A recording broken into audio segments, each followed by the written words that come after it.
자, 정리하자면 집합금법상의 일부 고용관리단은 전체 관리단 중에서 일부 고용 부분을 관리하기 위한 관리단입니다. 즉 구분 소유자들의 집단이에요. 보시는 것처럼 역시 구분 소유자들이 그 주체가 되는 조직입니다. 대규모 점포 관리자는 유통산업발전법에 따라 가지고 보시는 것처럼 입점 상인, 또 입점 상인이 있잖아요. 입점 상인이 주체가 되어서 대규모 점포인 상가, 이런 상가를 관리하기 위해 만들어진 조직으로서 양자 관리단과 대규모 점포 관리자는 달라요.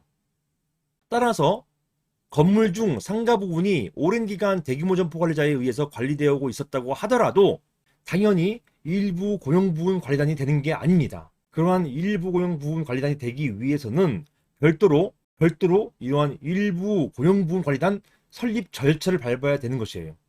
그게 뭐냐? 그 부분만의 규약을 지정해야 되는 것이고요. 임원도선임하고 그 다음에 일부 고용 부분으로서 관리할 수 있는 것이 명확해야 되는 것입니다. 그 일부분만 관리할 수 있어야 되는 것이에요. 이게 전체랑 연결되어 있거나 기계실, 방제실, 정화조 이런 게 전체 건물 하나로만 되어 있다고 한다면 이거는 일부 관리가 안 되는 거잖아요. 따라서 이렇게 일부 고용 부분이어야 되고 이것을 별도 관리할 수 있는 관리단이 있는 경우에 그 경우에 비로소 일부 고용 부분 관리단이 성립될 수가 있는 것입니다. 판례는 일부 고용 부분 관리단 잘 인정 안 해요. 이게 따로따로 관리할 수 있는 게 명확해야 되는 것이고, 그리고 그들만의 규약도 있고 그들만의 관리단 회장도 있어야 되고 등등 절차가 복잡합니다. 잘 인정 안 해요. 판례도 마찬가지로 보고 있습니다. 즉 대규모 점포 관리자가 있다고 해가지고 이게 반드시 일부 고용 부분 관리단은 아니다, 이렇게 보고 있단 말입니다. 자, 사안의 경우 당연히 일부 고용 부분 관리단이 되는 것이 아니기 때문에 독자적인 관리를 계속할 수는 없습니다. 만약에 일부 고용 부분 관리단이 된다면 그 경우는 독자 관리가 가능해요.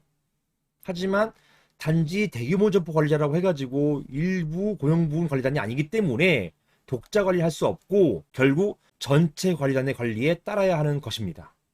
이게 판례의 태도이고 이 사안에서의 결론이에요. 제목 보시는 것처럼 대규모 점포 관리자가 당연히 상가 부분에 대한 관리가 가능한 것인가?